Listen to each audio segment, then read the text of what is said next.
¿Qué tal? Muy buenas noches, bienvenidos a Minuto 1 en la pantalla de C5N.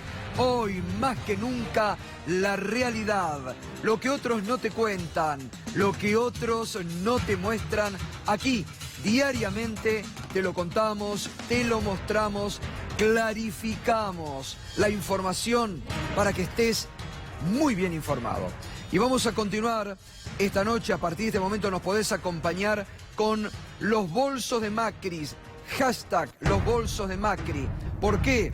Porque de la denuncia ante la justicia que anoche revelamos en este programa, único medio que lo reveló, la denuncia completa de nuestro colega Hugo Alconada Mon frente al juez federal de la ciudad de La Plata, Ernesto Kreplak, donde pone al descubierto cómo fue la maquinaria que funcionó en el 2015 para la campaña presidencial de Mauricio Macri.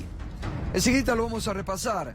Enseguida va a estar la diputada nacional Gabriela Cerruti, una de las diputadas que más ha investigado a Macri y a su entorno y al papel de los recaudadores de Macri, que son también nombrados en la denuncia de Hugo Alconada Mon. Una denuncia muy fuerte, una denuncia que puede abrir un antes y un después, donde la justicia ahora sí va a tener que demostrar qué grado de independencia tiene frente al poder de turno. Porque ya han comenzado las maniobras para sacarle la causa al juez Kreplak y pasarla a la justicia electoral. Enseguidita vamos a estar recuperando esa información, porque hoy hay otra noticia que nos preocupa. Macri, como lo venimos anticipando en este programa, va por Aerolíneas Argentinas. El gobierno de Macri quiere la privatización de Aerolíneas Argentinas. Y todo lo que el gobierno de Macri viene haciendo en la apertura de nuevas líneas aéreas, de las famosas low cost, con los problemas que han venido representando, favoreciendo a amigos del poder, tienen como último objetivo la privatización o el desguace de Aerolíneas Argentinas. Los argentinos ya lo vivimos en los 90 con Menem y después, durante la época de la Alianza, cuando Iberia, Marsans desguazaban Aerolíneas Argentinas, gracias a un movimiento de los gremios, de muchas personas, se pudo ir recuperando Aerolíneas Argentinas. Lo insólito de Macri fue la definición que hoy dio sobre Aerolíneas Argentinas. Que el 95% de los que no usan los aviones tengan que pagar para que Aerolíneas funcione. Este último mes, sin ir más lejos, el ministro Duhovne tuvo que girar más de 1.000 millones de pesos a Aerolíneas para pagar sus salarios. Esos son más de 2 metrobuses, ¿no? Que el metrobús es, sí, un medio de transporte colectivo que usa la mayoría de los argentinos y que le genera un ahorro de tiempo todos los días fenomenal. Entonces, lo que yo esperaría en nombre de todos los argentinos y le pido a los gremios de aerolíneas es que se sienten con las autoridades de aerolíneas y trabajemos juntos para que lo antes posible, meses, algún año más, Aerolíneas pueda volar sin pedirle plata al Estado Nacional, sin pedirle plata al resto de los argentinos para poder funcionar. Porque eso lo logran, insisto, la enorme mayoría de las líneas aéreas del mundo. Bueno, ahí estaba el anticipo de Mauricio Macri. Vienen por Aerolíneas Argentinas. Lo venimos diciendo desde hace mucho tiempo y no hemos exagerado. Es un gobierno que viene por todo. Ha colonizado la justicia, ahora viene por Aerolíneas Argentinas, está colonizando otros sitios y lugares de nuestro país, instituciones, y como en los 90, quieren privatizar o desguazar Aerolíneas Argentinas. Y como a partir del 2001, 2002, 2003 se recuperó aerolíneas argentinas como aerolínea de bandera nacional, los argentinos no podemos impedir quedarnos sin una aerolínea de bandera nacional. Este tema lo vamos a estar hablando esta noche, pero en los programas que vienen vamos a empezar a hacer debate para concientizar sobre lo que todo significa. Enseguida va a venir Pablo Viró, que además viene denunciando este tema desde hace tiempo. Y vamos a estar hablando de todas las idas y vueltas respecto al famoso bono. Hoy hubo una nueva reunión de la CGT. El gobierno aún no sacó el decreto y no se sabe qué va a ocurrir, Fernando Alonso, ¿no? Buenas noches. Gustavo, buenas noches. Mirá, el decreto dicen que ya está redactado, todavía no lo pudimos ver, no sabemos qué es lo que contiene. Se supone que está el bono y está el plan antidespido, este acuerdo que habría alcanzado el gobierno con empresas y sindicatos para tener una instancia mediadora antes de que se produzcan los despidos. Vamos a ver si se concreta o no, pero la idea que tiene el gobierno es que cuando una empresa quiere despedir tiene que anunciarlo entre 10 días y 2 semanas antes a la Secretaría de Trabajo, y ahí la Secretaría de Trabajo va a citar a las partes, a la empresa y al sindicato para que intenten llegar a un acuerdo. Si no hay acuerdo, la empresa va a tener las manos libres para proceder con el despido. La idea es que sentados en una mesa se encuentre alguna otra alternativa. Uno lo que cree es que es un camino para meter la flexibilización laboral. Cuando la empresa quiera anunciar despidos y le proponga al sindicato flexibilizar a cambio de mantener los puestos de trabajo, ahí se verá cuál es la conducta que asuman los sindicatos, Gustavo. Gracias, Fernando. Enseguida Fernando Alonso te va a adelantar los principales puntos del plan antidespido, del nuevo plan antidespido que quiere el gobierno. Recordemos, ayer se lo decíamos, en el 2016 firmaron con todos los empresarios en Olivos un plan antidespidos. Firmaron un día y al otro día los empresarios empezaron a despedir. No cumplieron con su palabra. Vamos a ver qué es lo que buscan ahora. Muy bien, recuperamos la información del expediente judicial, donde el colega Hugo Alconada Mon denuncia cómo fue toda la maniobra de financiamiento con plata negra del macrismo en el 2015. Vamos a rescatar los principales conceptos que anoche te adelantábamos.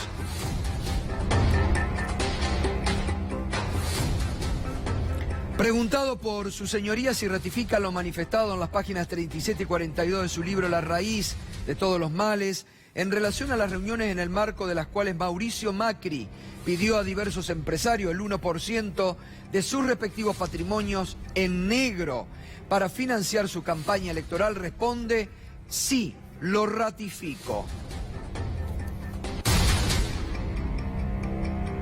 Esos eventos ocurrieron desde mediados del 2014, ya a lo largo de todo el 2015, una vez que Macri anunció su candidatura a presidente de la Nación.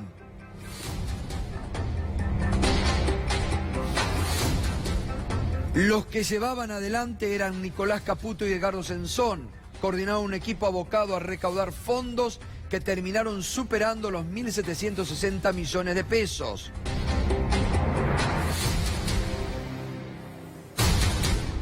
Entre los empresarios que aportaron fondos aparecen empresas constructoras, empresas de seguridad privada,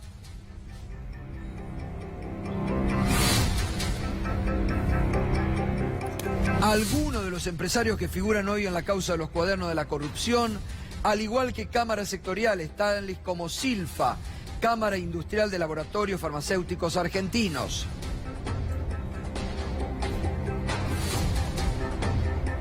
Múltiples empresas que aportaron fondo a la campaña blanquearon al menos parte de sus aportes en las cenas a beneficio de la campaña que organizó Cambiemos. Un ejemplo es Braskem, controlada por Odebrecht.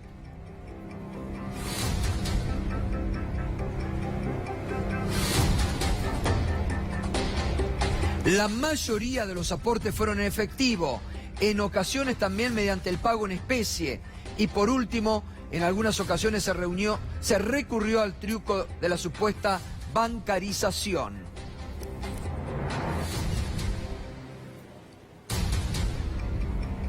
Y esto que es tal vez lo más escandaloso, uno de los mayores problemas que tuvieron todos los equipos de campaña es que las donaciones se entregaban en dólares y siendo aportes clandestinos debían recurrir a cuevas financieras, lo cual llevaba a otras dificultades, porque no en todas las provincias contaban con cuevas financieras de confianza y liquidez.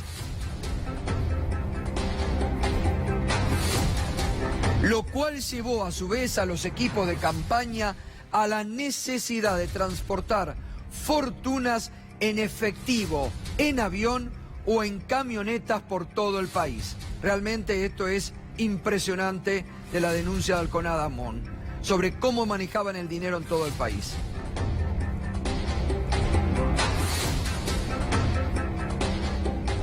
Logré reconstruir que Macri repetidas veces afirmó que ese aporte del 1% quedaría más que compensado por las políticas pro mercado que como presidente impulsaría, como así también políticas sectoriales que permitirían revitalizar áreas de la economía que redundarían en beneficios generales para las empresas.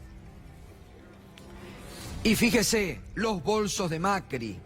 La campaña bonaerense de Cambiemos destinó 26 millones de pesos al pago de fiscales en ese distrito y que para distribuir esa fortuna utilizaron, mire la precisión del dato, 2 docenas de bolsos, todos idénticos, todos negros y comprados sobre la avenida Cabildo de la ciudad de Buenos Aires.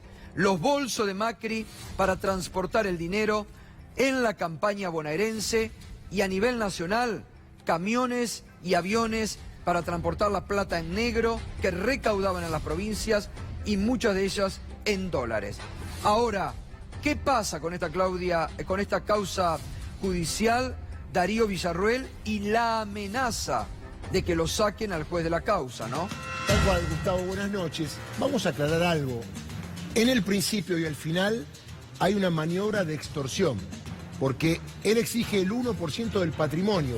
¿Cuánto es el 1% del patrimonio de las principales empresas de la Argentina? Y después dice que a cambio de eso se le van a otorgar futuros negocios que tienen que ver con, obviamente, el gobierno nacional, una vez que Macri ganaba, y ese tipo de negocios con esas empresas. Un delito, extorsión. Contabas otros datos, el tema de la recaudación del dinero. Otro delito, lavado de dinero. Aparecía dinero que era en dólares, de alguna manera después estaba en pesos y aparecía con aportantes truchos. ¿Qué pasa con la causa que tiene el juez de La Plata? Mire, el juez de La Plata lo están atacando de todos lados. Por ahí no está en Comodoro Pi y no tiene tanta difusión, pero está haciendo todas estas medidas, tiene toda la documentación que le remitió Sebastián Casanelo, que a él le sacaron la causa y la mandaron a la justicia electoral, pero antes Casanelo tuvo la viveza de remitirle todos los antecedentes de lo que había recolectado al expediente de Kreplak en La Plata. Por eso tiene todo esto. Y esta declaración es una bomba. Es una bomba porque es un periodista que declara bajo juramento decir verdad. Llama la atención que él trabaja en un diario como La Nación y que esto no haya sido tapa, porque esto, si me permite la comparación, equivale a la declaración de Centeno, obviamente Centeno siendo parte de un delito, y en este caso un periodista siendo testigo de un montón de diálogos con empresarios que fueron lo que le contaron esto. Quedó la puerta abierta, porque a mí me parece que de seguir Kreplak con la causa, lo va a citar nuevamente a Alconada, porque Alconada dejó picando un montón de cuestiones cuando él dijo un montón de empresas y no le repreguntó qué empresas. A lo mejor en el futuro le pregunta. Dijo, los que están vinculados en la causa de los cuadernos. ¿Sabe Alconada quiénes son los empresarios de la causa de los cuadernos? No descartemos que después de esta declaración, Gustavo, lo vuelvan a llamar a ampliar la declaración testimonial para que dé datos concretos respecto de los nombres de las empresas que teóricamente Macri aportó o Macri se reunió. Y un dato más para cerrar. En el libro, que es parte del expediente, no solamente algunas fojas, todo el libro de Alconada es parte del expediente, habla que las reuniones eran con un empresario grande a mano, con 2 o 3 empresarios era cuando empresas más chicas, y cuando eran muy chicas 25 empresas. ¿Sabrá Alconada quiénes son los empresarios? Se lo dirá el juez, y el juez ¿qué hará? Porque si hacemos una comparación, hoy lo comentaba por radio, si en realidad el que estuviera tomando la declaración testimonial fuese Claudio Bonadío, con la mentalidad que tuvo en la causa de los cuadernos, hoy habría allanamientos y detenciones directamente. ¿Y qué pasaría con el presidente de la Nación, no, Claudio? Perdón, Darío. Sí, bueno, ahí, si seguimos la técnica de Bonadío, llamaría a Macri indagatoria. Obvio. Sin ninguna prueba, obviamente, con un indicio. Está haciendo bien que junta antecedentes. Claro. El que procedió mal es Bonadío. Pero además no nos olvidemos que tanto el juez Casanelo como Kreplak confirmaron, ratificaron todas las denuncias que se vienen haciendo en este sentido, ¿no? Desde las denuncias que realizó nuestro colega Juan Amorín, que muchas veces las hemos marcado Tal cual. en este programa,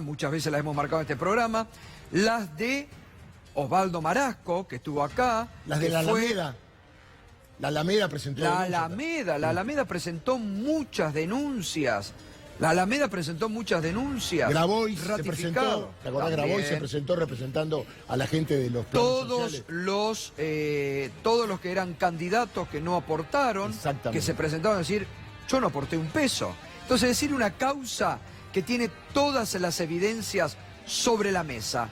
Hay que ver la justicia cómo actúa. Un dato, Gustavo, en la causa de Casanelo, que ahora está pelada porque Carlos Stornelli, que primero había acusado por lavado de dinero y falsificación, cuando llegó el oficio de La Plata dijo no, es incompetente en la parte del 2017. Ahora ha hecho lo mismo con el 2015 y ha apelado para que la Cámara defina quién es el juez competente, si Casanelo o la justicia de La Plata, Claro. Xulu. Pero atención, que en la causa anterior, ¿qué dijo Ursun? Lo leímos aquí, que el tema era un problema de jurisdicción, porque los titulares de planes sociales estaban en la provincia. Ojo, que en esta causa del 2015 son empresas que están radicadas en la capital federal. O sea que no habría problemas de jurisdicción. Atención con esto, Martín Irursun, cuando resuelvan mandarla a La Plata, porque hay un dato concreto. Las empresas aportantes tienen domicilio legal en la capital federal. Es un tema que preocupa y mucho al gobierno nacional y al gobierno de la provincia de Buenos Aires. Anoche la gobernadora de la provincia de Buenos Aires, María Eugenia Vidal, se refirió a este tema. No somos todo lo mismo. Yo sé que a partir de esta denuncia muchos intentaron instalar que nosotros éramos iguales, pero no es todo igual y no somos todo lo mismo, por más que pretendan que lo seamos. Conocer el problema y enfrentarlo y no financiarse de la droga. En eso Cambiemos si hace la diferencia. Ahora, Bueno, hay causas judiciales, ¿no? Por campañas electorales del kirchnerismo vinculadas a laboratorios, a la causa de o Fedrina. sea, Cristina Kirchner dice. Bueno, la justicia está investigando, hay gente presa, hubo gente presa por eso. Nosotros, por eso cuando digo no somos todos lo mismo, no somos todos iguales. Bueno, a ver, hay que analizar las palabras de la gobernadora de la provincia de Buenos Aires cuando dice no todos somos iguales. Habla del narcotráfico. ¿Se olvida la gobernadora de la provincia de Buenos Aires, María Eugenia Vidal, que tiene Cambiemos un intendente procesado, José Barisco, intendente nada más ni nada menos que de la capital de la provincia de Entre Ríos, de la ciudad de Paraná, donde ya está procesado por estar ligado al narcotráfico y a todo un entramado político donde se financió por el narcotráfico y donde se le dieron puestos municipales a cambio de los favores que se recibían de dinero y el narcotráfico? ¿Se olvidó la gobernadora de la provincia de Buenos Aires de esa causa? Procesado por narcotraficante José Barisco, intendente de Cambiemos, a quien el gobierno, ningún integrante de Cambiemos le ha pedido la renuncia, radical él, y sigue para bochorno de las instituciones siendo intendente de la ciudad de la capital. Ratificado su procesamiento, pese a las presiones, por la Cámara Federal de la provincia de Entre Ríos. Gustavo, además déjame decir que estábamos hablando de los aportantes truchos, no del tema del narcotráfico. No sé por qué la gobernadora lo llevó para ese lado. Y el discurso de que no somos todos iguales, en realidad hay partidos políticos, hay personas que pueden cometer unos delitos. El problema, le digo a la señora gobernadora, es la doble vara para investigar por parte de la justicia que está coaptada por parte del gobierno nacional y en unos casos avanza con los mismos hechos y en otros casos con hechos parecidos cajonea los expedientes para que nadie se entere de que en la campaña del PRO hubo aportantes truchos, algo que ya está probado en el expediente. Otro tema, dice la gobernadora, el kirchnerismo que se financiaba con la plata de los laboratorios. Y por casa, mire la denuncia se la recordamos, de Hugo Alconada Moon. Algunos de los empresarios que figuran hoy en la causa Cuaderno de la Corrupción, al igual que cámaras sectoriales como Silfa, Cámara Industrial de Laboratorios Farmacéuticos Argentinos, también aportando dinero, la Cámara Industrial de Laboratorios Farmacéuticos Argentinos para la campaña del PRO. Entonces, tienen similitudes. Aunque quieran parecer, tienen. Y acá, en la campaña de que tanto se habló del kirchnerismo del 2007, había un laboratorio, porque lo trataron de relacionar con la efedrina, con el triple crimen, nunca se probó. Había un laboratorio que el aporte fue bancarizado. Aquí Cambiemos tiene toda una red en la ciudad de Paraná y en la provincia de Entre Ríos. Incluso el jefe de esa agrupación narcotraficante, que era Darío, no me acuerdo, bueno, pero tenía un apodo y el nombre, pero no me acuerdo. Tavi Celis, gracias. Celis. Tavi Celis prestó hasta sus vehículos para la campaña del 2015, en una de esas famosas camionetas que conducía Tavi Celis y donde iba el candidato Mauricio Macri. Y compraba drogas, según las escuchas que nosotros le presentamos. Y no, comprobado por el juez Ríos. Claro. Compraba droga el intendente de Paraná para distribuir después en Paraná y Concordia. Digamos, recordemos esa causa. Claro. Un equivalente a precios cuidados porque era más barata, para que después pueda ser revendida.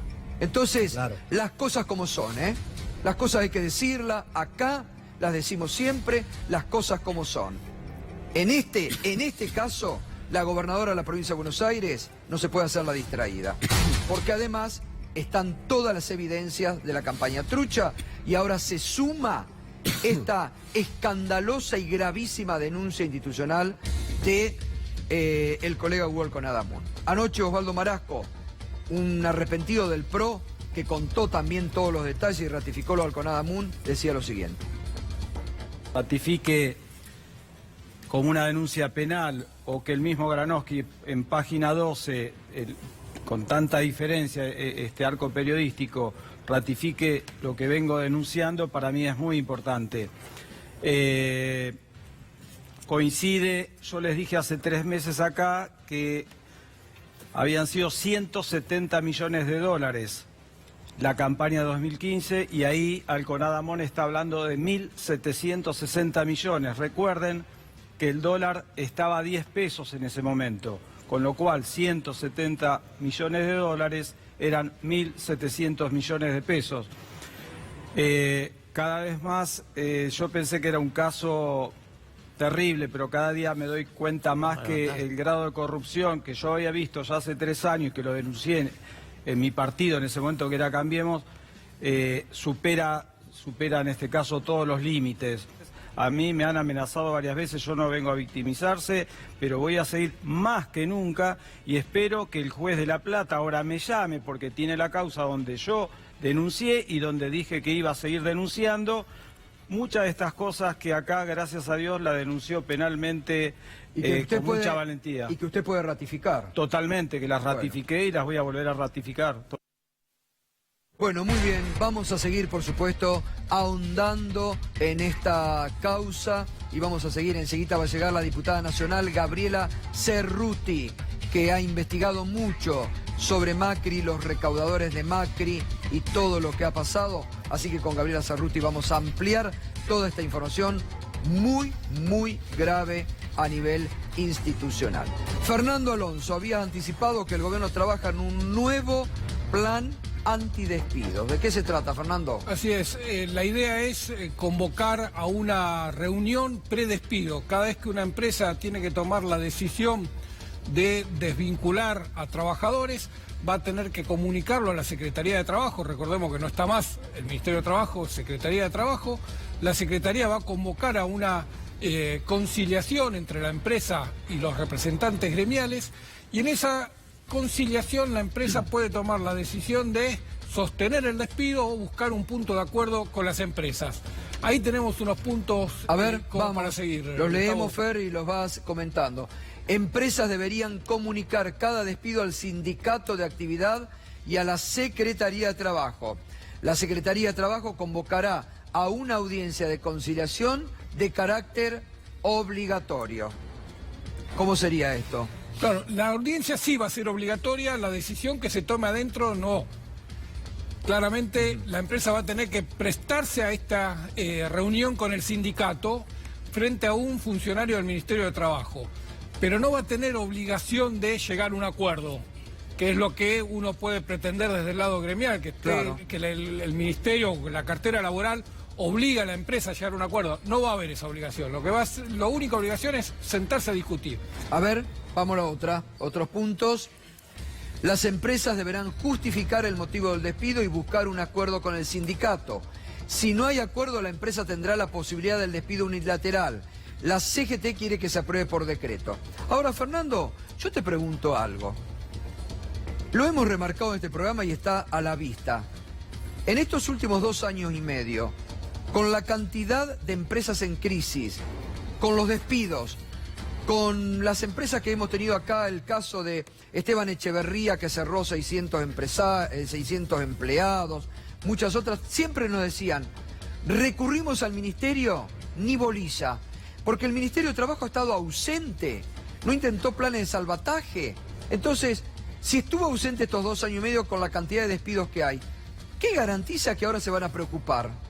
Es que la sospecha, Gustavo, es que la idea de la cartera laboral y la idea que maneja el gobierno no es ayudar al sindicato a encontrar un acuerdo para evitar los despidos, sino introducir la flexibilización laboral.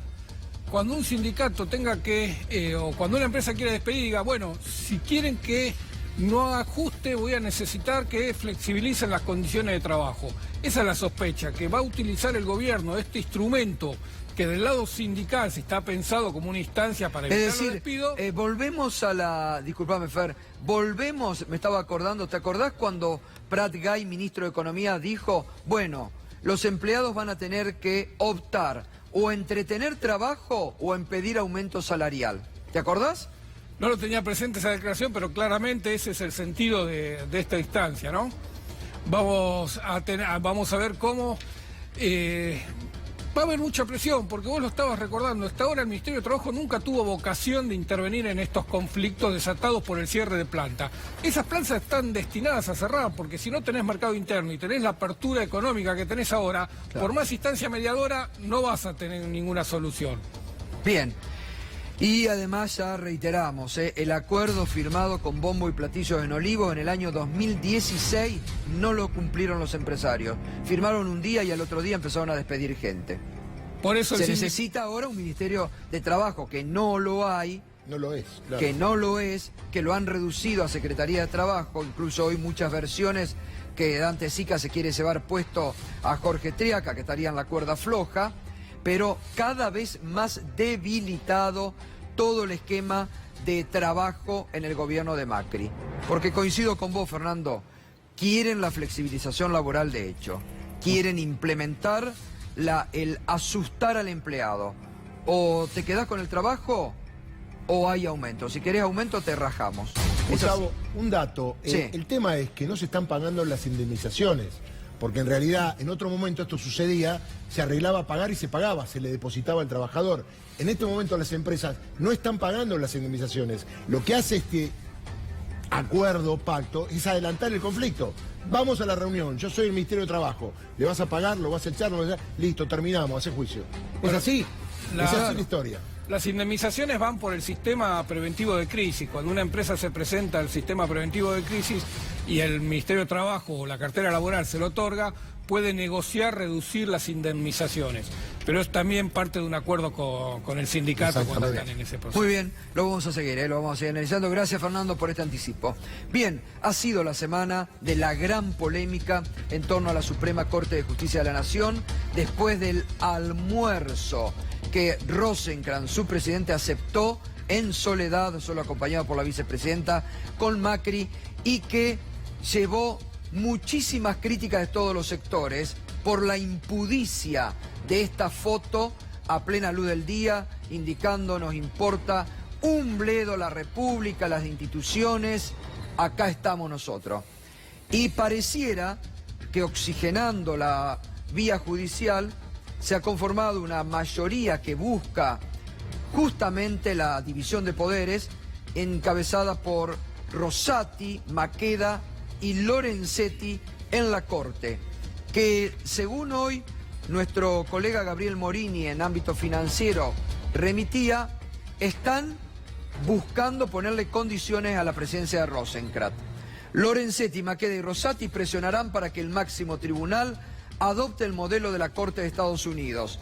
Pedirán que exista un cronograma público de sentencias, porque le están achacando a Rosenkrantz que está cajoneando el tema de los jubilados. La iniciativa tiene dos claves. Uno, cronograma público y accesible desde el SIC sobre los fallos en los que se pronunciará la Corte. Dos, fecha en que se concretarán. La maniobra de Lorenzetti, Maqueda y Rosati recortaría el poder de presidente de la Corte. De hecho, y la presidencia siempre fue la que manejó los tiempos del tribunal. Darío. A ver, Ricardo Lorenzetti era más pillo en el buen sentido, porque no manifestaba para afuera lo que iban a tratar. Se decía internamente, y por ejemplo, de una semana para otra se resolvía el 2x1. Sin embargo, ahora, como saben que Rosenkrantz tiene casos sensibles para el gobierno y no quieren anunciar absolutamente nada, y no quiero usar una palabra muy fuerte, pero algunos me dicen, lo tiene debajo de él a los expedientes. Usted me entiende a dónde voy. Y no los mueve.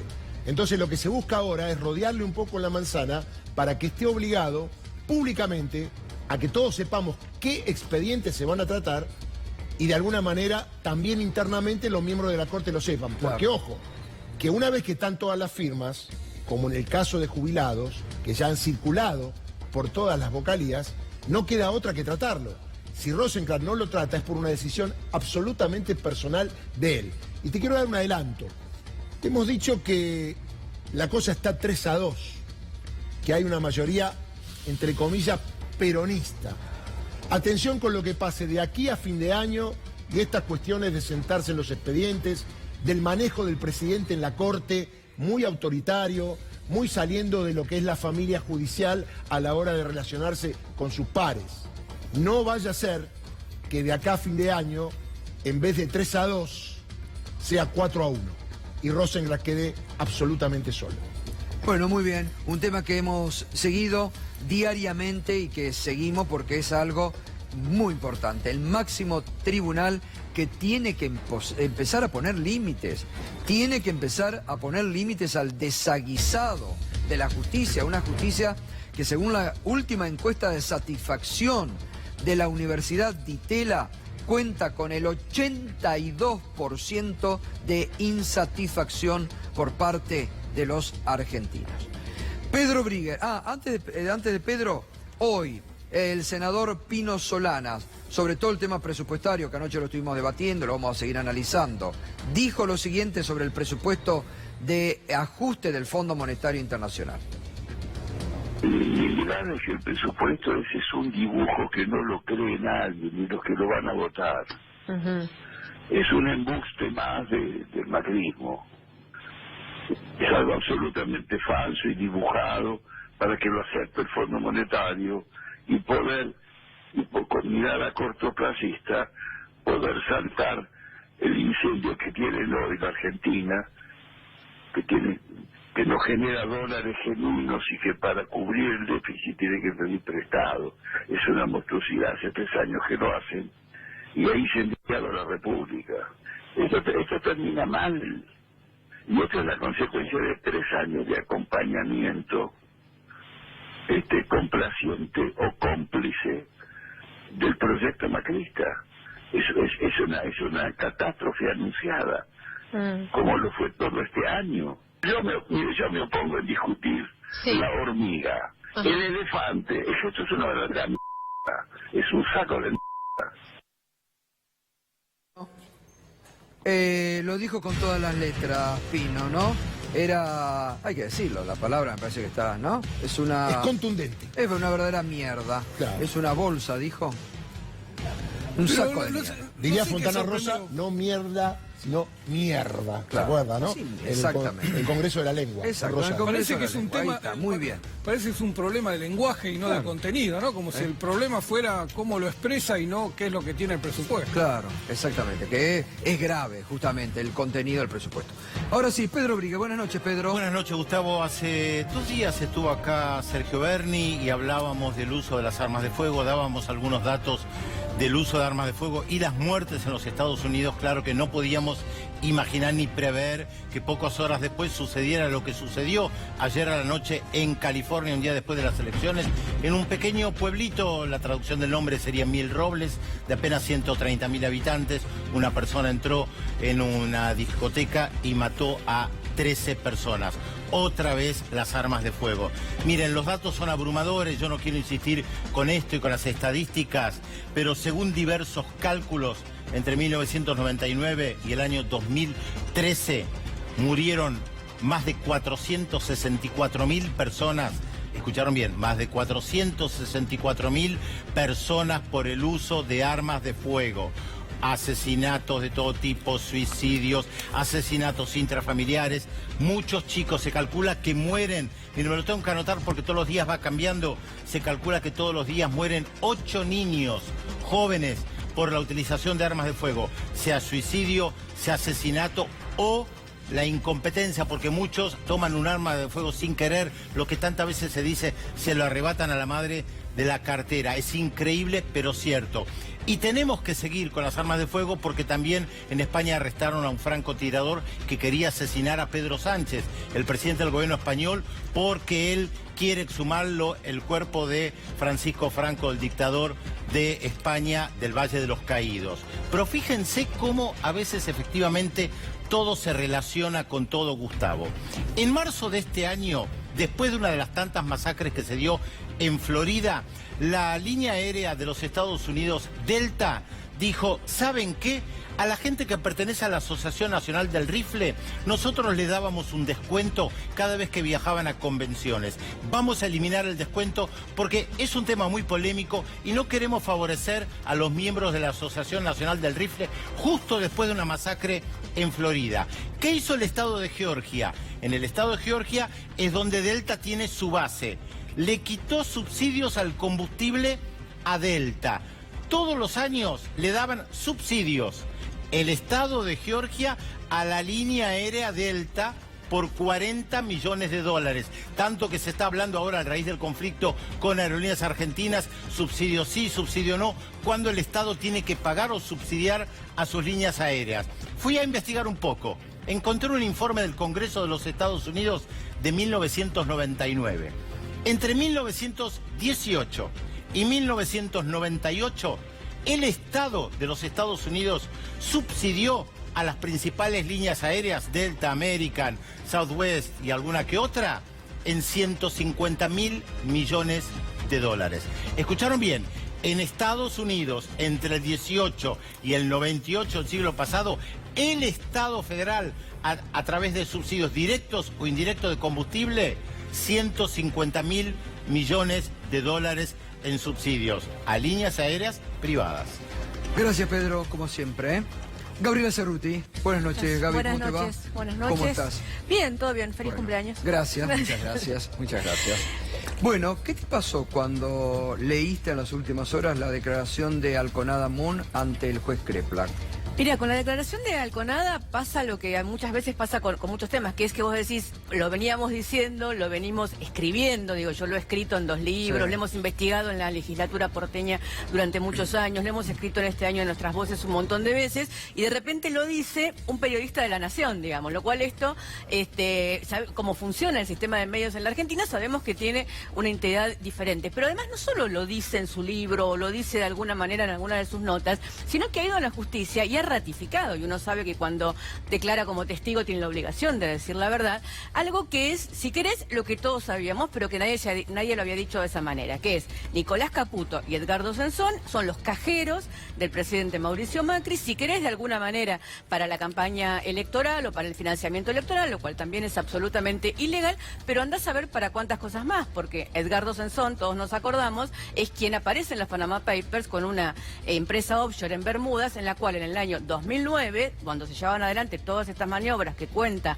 Alconada Mon en la justicia, deposita $250 millones en su offshore en Bermudas. Entonces, ¿esa plata de dónde salía? Salía de la misma recaudación que dice que el presidente Macri se sentaba en persona con los empresarios y les pedía el 1% de la recaudación de sus empresas, prometiéndole, esto es textual de Alconada Mon, que dice que la promesa del presidente Macri era que iba a hacer políticas de mercado, que por lo tanto los iba a ayudar a ganar más plata todavía que lo que estaban poniendo.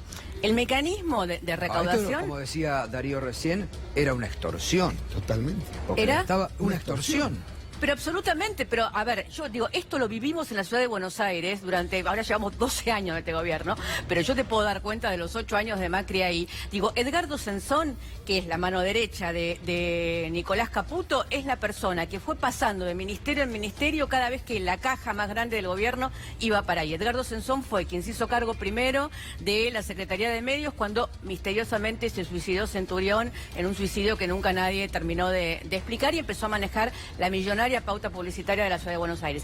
Después le intervino el ministerio a Diego Santilli cuando se discutían los contratos de la basura. Y los contratos de la basura y la ley de basura cero y la concesión millonaria de los contratos de basura, que lleva más de la mitad del presupuesto que no se gasta en personal, de la ciudad de los que no son gastos fijos, de la ciudad de Buenos Aires, imagínate del dinero que estamos hablando cuando se sienta Sensón a negociar esa licitación con las empresas de basura, y cuánto de eso ha ido para el gobierno a través de fundaciones, asociaciones, ONGs o directamente a la casa de Nicolás Caputo. Yo me pregunto si entiende estos jueces que mandan excavadoras al sur y todo lo demás, nadie va a pedir nunca que se allane, que se investigue el country Cardenal Newman, donde todos sabemos, todo el mundo dice que iban a parar todos los bolsos de dinero que recolectaba Nicolás Caputo, tanto para la campaña electoral como para el financiamiento del PRO, de Cambiemos, ahora, Gabriela, y andás a ver de quién más. Ahora sí. está judicializado. Ahora lo dice un periodista del diario La Nación.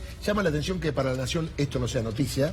No, a ver, digo, otro vos tema... me preguntás a mí, digo, con una fotocopia te hicieron tapa durante 20 años y ahora tienen a su principal periodista de investigación yendo a la justicia a declarar.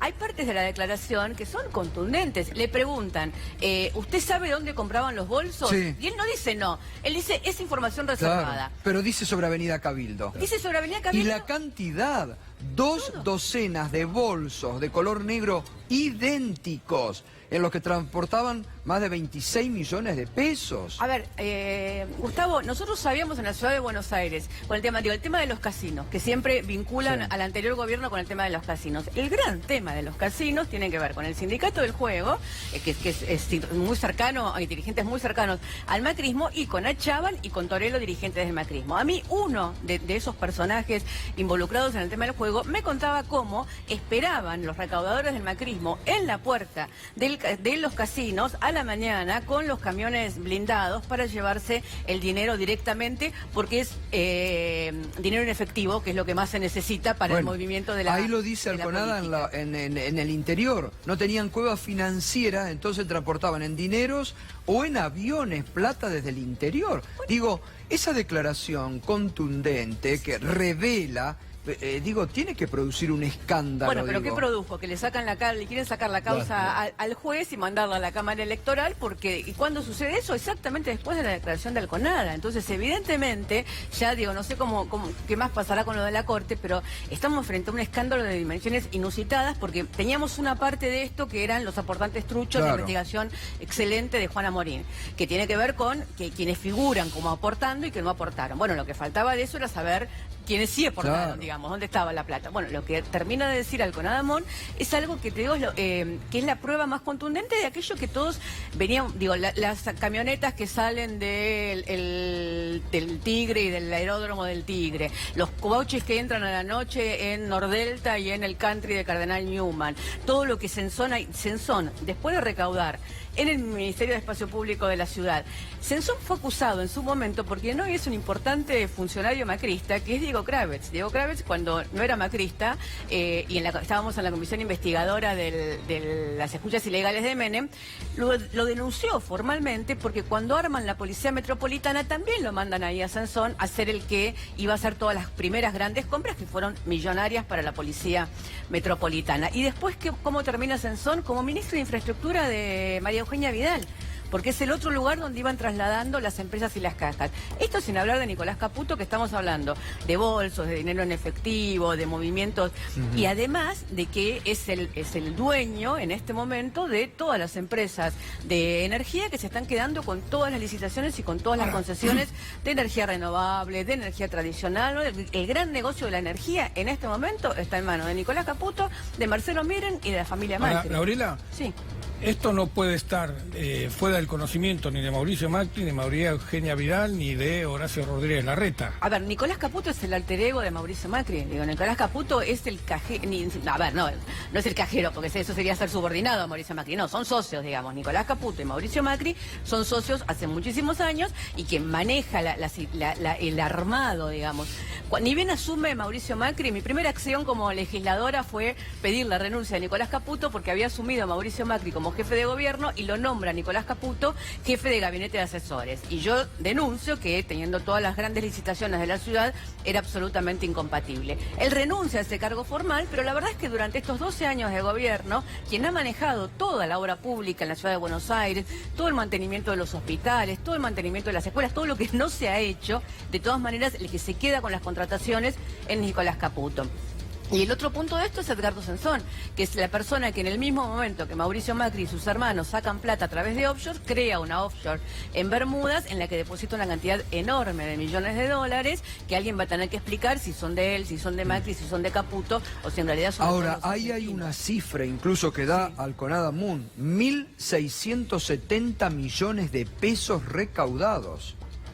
Sí, bueno, pero anda a saber si esa cifra es algo de lo que, de la cuenta que llevan algunos, pero yo creo que es un mecanismo de recaudación que empezó en el 2007, que sigue todavía, obviamente, que en cada campaña electoral tiene algo Claro. en particular. Obviamente la del 2015 era una campaña presidencial, pero digo, en la ciudad de Buenos Aires todo el mundo sabe que la mayoría de los empresarios que trabajan para Mauricio Macri, para Rodríguez Larreta, que es exactamente lo mismo que Macri y ha continuado el esquema de negocios de Mauricio Macri, dejan parte de las contrataciones en manos de ellos para la política. Ahora, o para la fortuna personal, para lo que sea. Llama ¿no? la atención, a mí me enseñaron en Derecho que el que calla otorga.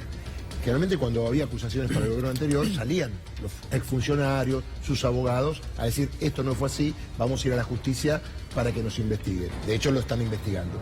Acá nadie dijo absolutamente nada, no hubo un comunicado, no habló Macri, no habló Marcos Peña, no habló absolutamente nadie. Mirá, Sacan yo- al juez. ¿Eh? Claro. Quieren Sacan sacar al al juez. juez. Claro. Digo, Ahí yo- actúan, ¿no? Sí, están muy confiados en el blindaje mediático y por eso yo valoro enormemente que sea Hugo Alconadamón el que Exacto. ha hecho esta denuncia. A ver, Caputo, porque ellos cómo hacen el blindaje mediático que todos del que todos hablamos, no consiste solo en pauta publicitaria. Pauta tienen todos los canales, tienen todos los blogs. Pauta es dinero menor en las Claro, medios de comunicación. menor. Lo que hay son enormes negocios. Nicolás Caputo y su empresa ha hecho el edificio nuevo del diario La Nación y su planta de impresión en Vicente López. Entonces, que un periodista de La Nación sea quien tiene el coraje de escribir esto en un libro y de ir y ratificarlo en la justicia, a mí me parece tremendamente Ahora, Gabriela, valorable. a mí me interesa mucho, vos hoy diste alguna opinión, porque se desató, esto es lo increíble, realmente uno no entiende. Primero, que sabemos,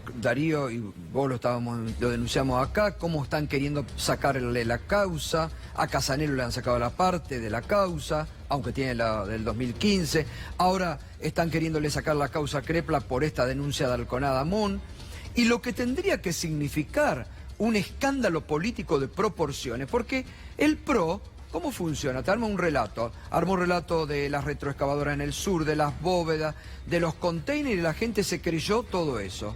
Acá hay una denuncia sumamente grave, contundente, con datos reales, no inventados, con el dinero, con la cifra y todo, y de la oposición salvo vos, y se ha producido al contrario, como la denuncia la hace Alconada Amón, pareciera que no hay que darle bolilla.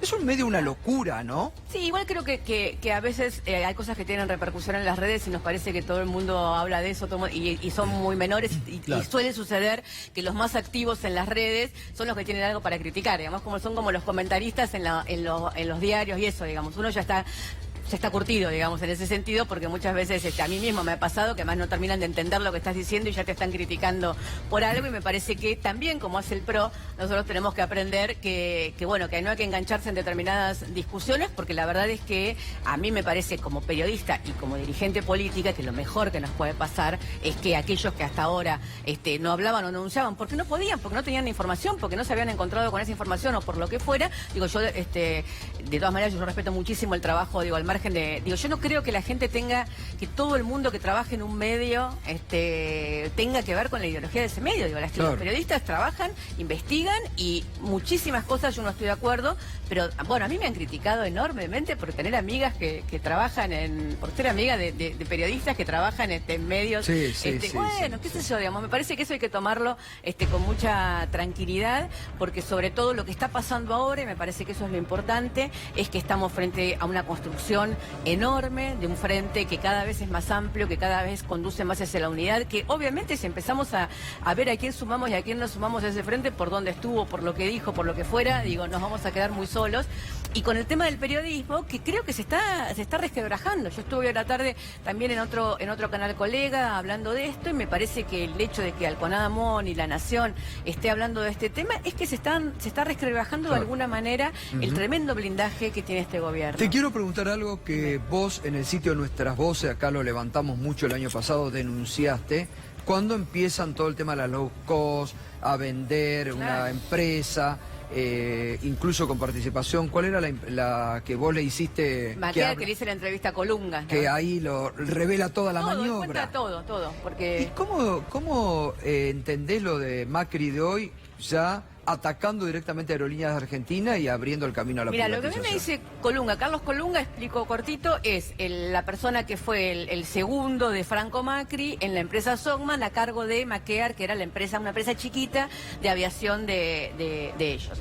Después, ¿qué hacen? Maquear teóricamente la compra a Avianca e inmediatamente le otorgan una cantidad de líneas a Avianca. En ese momento se produce una situación por la cual hay un escándalo y el gobierno no le puede dar a Avianca la línea que le había prometido por este escándalo.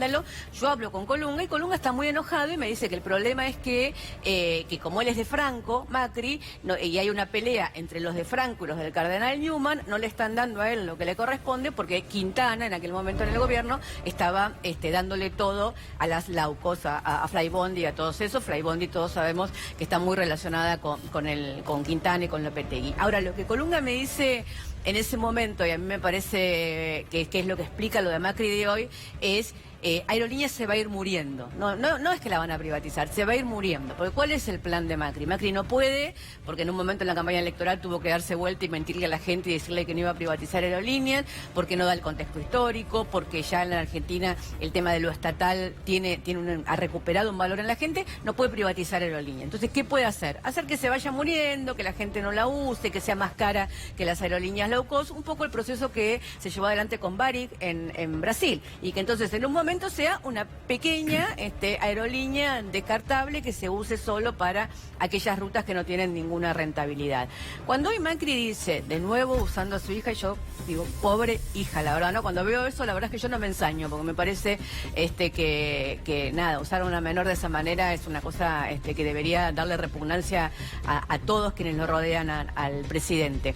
Pero cuando él dice, la empresa da como los sindicalistas no se aceptan piensan que todos banquen una empresa que da pérdida. A ver, si la empresa da pérdida es porque el gobierno no la gestiona bien, Claro. o porque el gobierno no toma la decisión de qué manera gestionarla. No son los sindicalistas los culpables. Yo entiendo que para la gente que hoy tenía que tomar un avión y no lo pudo tomar, es una situación absolutamente, yo me hubiera ofuscado, me hubiera enojado, como cualquiera que tiene que tomar un avión y que le cambian los planes en ese momento. No hay, ni acá ni en el mundo, ninguna otra manera de que el sindicalismo exprese sus reivindicaciones, sino es haciendo algo que afecte de alguna manera y que Obvio. muestre de alguna manera lo que estaba sucediendo, que es lo que pasó hoy en Aeroparque y en Ezeiza. Pero la verdad es que, como dijo recién Pedro, en todos los países del mundo los gobiernos subsidian Claro, a las eso aerolíneas es de lo que bandera, porque las aerolíneas de bandera, como muchas cosas del Estado, no tienen por qué. Lo que el gobierno tiene que definir es cuáles son sus prioridades. digamos, Incluso ¿no? las privadas. Incluso las privadas. No solamente a la línea de bandera. Porque es un servicio público y vos subsidias un servicio público porque querés que la gente lo use, porque el fomento, porque la comunicación, porque el transporte, porque una cantidad de cosas. Las decisiones políticas sobre los servicios públicos tienen que ver con no con tener ganancia. Macri hoy tiene una frase que es realmente lamentable, ¿no? Esta cosa de es casi que viajen solo los que pueden pagar pueden precios exactamente. exorbitantes en empresas Sí, sí, privadas, sí, sí. digamos. Además, hubo ¿verdad? países que se fusionaron con sus líneas aéreas para evitar las pérdidas. Por ejemplo, Iberia con British. Es así. Y así pasa en todo el mundo, porque es un servicio que tiene otro fin también, el tema de poder volar. Bueno, recordemos que se había dicho que acá durante un tiempo volaba cualquiera. Parece ser que vamos para ese lado, ¿no es Yo cierto? creo que hay esa preocupación. También recordemos cómo se fue Constantini, ¿no? De Aerolíneas, Claro. seguramente indignada por este tipo de manejos. Exacto. Gabriela, muchas gracias. Gracias por la invitación. Un Buen día. gustazo, Buenas como noches. siempre. Muy bien, gracias Pedro. Hasta mañana. Fernando, Darío, sigue, tenemos más. Enseguidita, tras la pausa, nos vamos a meter con el tema Aerolíneas Argentinas. Va a venir Pablo Viró, los planes, como decía Gabriela Cerruti, para dejar caer a Aerolíneas Argentinas. Enseguidita también te vamos a seguir contando aspectos centrales de la economía y política. Hoy hubo un hecho relevante en el Partido Justicialista a nivel nacional. Se incorporaron Moyano, Héctor Daer y Felipe Solá a una mesa de acción política. Pareciera que va ampliando la unidad el Partido Justicialista. Enseguida con José Luis Gioja, su presidente, vamos a hablar de este tema. Ya volvemos con Minuto 1, todos los temas de la actualidad.